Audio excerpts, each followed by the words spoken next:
Conceive, believe, achieve. This is former UFC middleweight champion of the world, Michael Bisping. Paddy the Baddy here. You're listening to Combat Sports UK. And you're watching Combat Sports UK.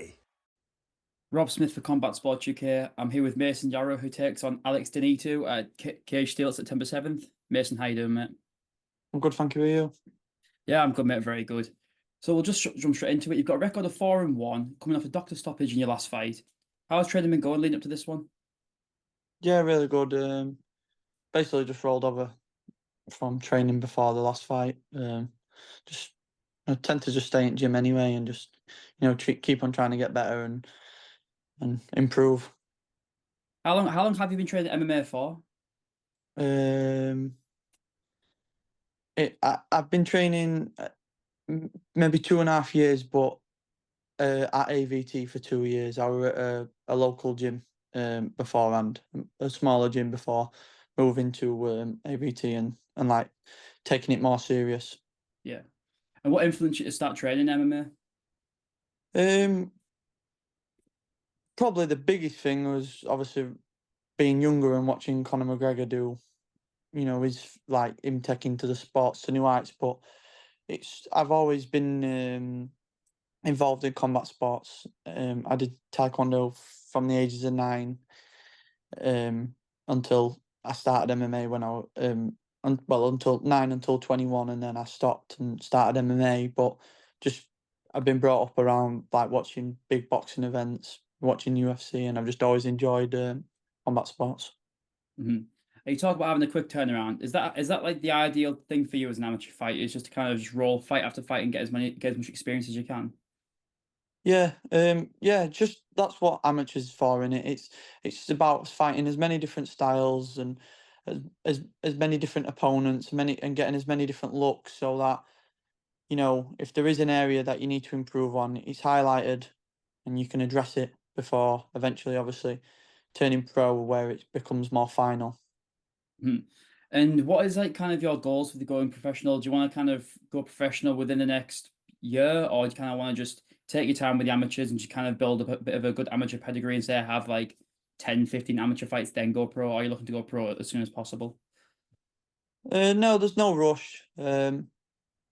I'll just take guidance off my coaches. Jay and Danny have, very experienced coaches, and I'll take their when they think it's time to change over, or when I'm ready, I'll do it. But I'm not in no rush. I just got to still, still early in my MMA journey. It's not like I've been doing it years and years now. I've only been fighting 18 months, so just see what happens. I think that's a good mature answer. I've had a fair few different answers to that sort of question I've asked, because there's a lot of amateur fighters in the card, and I've asked that sort of question before, and I've heard some people say, "Oh, I want to go pro," like, because I'm not sure if the rule's still the same, but I know it was before. You have to have 5 fights, then you can go pro, and I think they're saying, "Oh, I want to go pro, get to 5, go pro." And I think some people have said that, "No, I want to just take my time and just see how it goes." Like you could have 15 fights and still not feel ready, and that's okay. That's not a bad thing. I think some people progress at different rates, and some people feel more confident at different periods. I think listening to your coaches is probably the smartest thing you can do as an amateur. Isn't just it's because obviously you might get into a stage where, say, you rack off another 3 big wins all by finish. You think, look, I'm feeling good now, I want to get going. But your coaches say, look, take a step back, have a few more. I think that's a smart thing to do as a fighter. And next thing I want to talk about is obviously the fights in Doncaster. It's at the Dome. That's your hometown. Is there any added pressure with the fight being at home, or do you think it only just benefit you with it being in your hometown? I mean, it don't phase me. I've been quite fortunate in the fact that I've had a lot of support everywhere I've been, and where I've fought. So I've always come out to quite a loud response from like the crowd and stuff like that. So it's just normal. At the end of the day, it doesn't matter who's there or anything like that. It's only me and my opponent getting in the cage, and it's down to us. It's not the outside it just is what it is. It's the sport. You have to deal with it. It's part of fighting. And for the Cage Steel fans, can you kind of give a breakdown of your fighting style so they can then have an understanding of what they can expect from you on September 7th?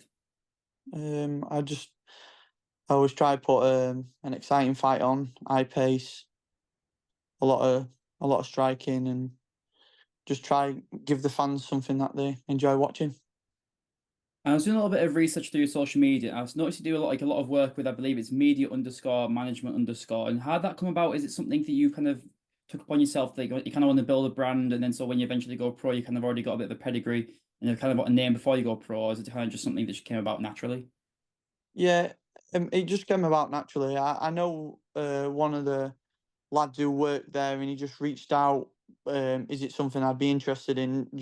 Working working with him, and I just thought, yeah, because Danny always says is like, as obviously the results have got to come, but you have also got to be a brand as well. You've got to be willing to put yourself out there. You've got to be, because that's what gets you noticed and gets given you. It allows you to have more opportunities. 100%, I agree with that. I was at PFL a few months back, and there was a world champion on the prelims, and there was like bigger names like Lewis McGrillen on the main card, and it just goes to show how important it is building a brand. I think you're doing the right things in doing that. And so and obviously we touched on kind of your fighting career so far. What do you do outside of fighting? Do you have like a job? Do you study at university? What do you do outside of fighting? Yeah, I do have a job.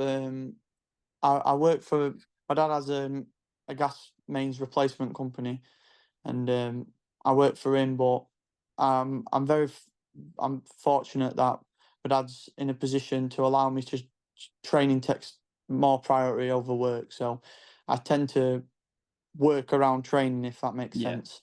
I'm fortunate in that way, so I can get to as many sessions as I need to when I need to, especially with fights coming up and stuff like that. Yeah, the training sort of takes priority, and then when after fights and stuff like that, it normally flips, and go back to working and training, around work. well, I think it's good to have that balance because I know there's certain people. Like I know I've spoken to some amateur fighters who train full time. They're in a position they're quite fortunate where they can train full time, and they've said that it has led them to getting burnt out at periods. So I think having that time, especially in between fights where you've got nothing booked, having that time off from doing training, also working, it makes it kind of less.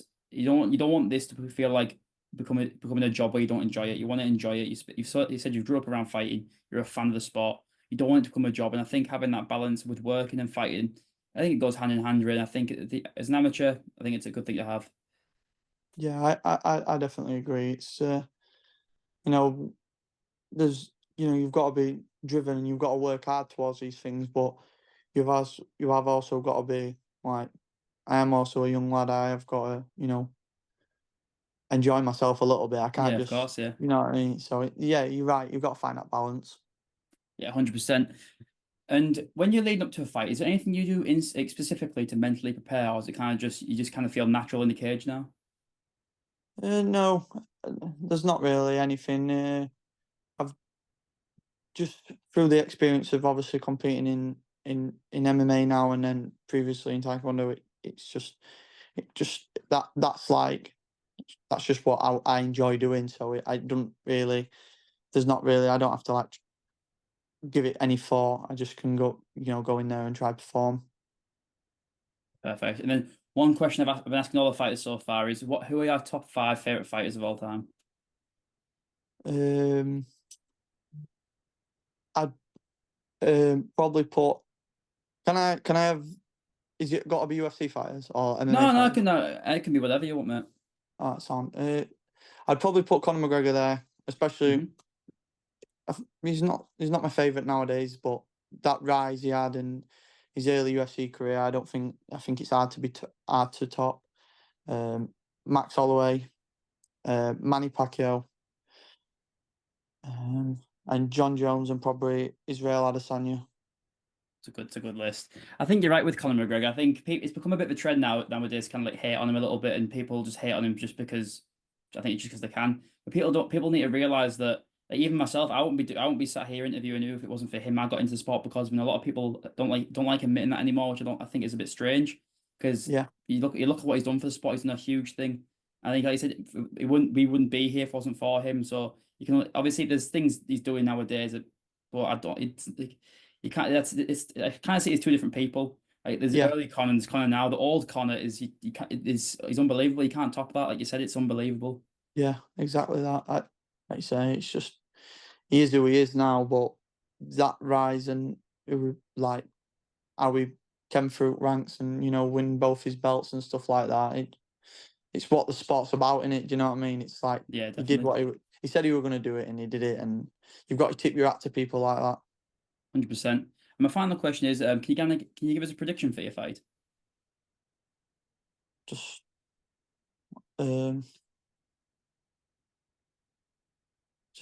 expect exciting, high-paced fight. That's really it. Just Perfect. ready to put on a show.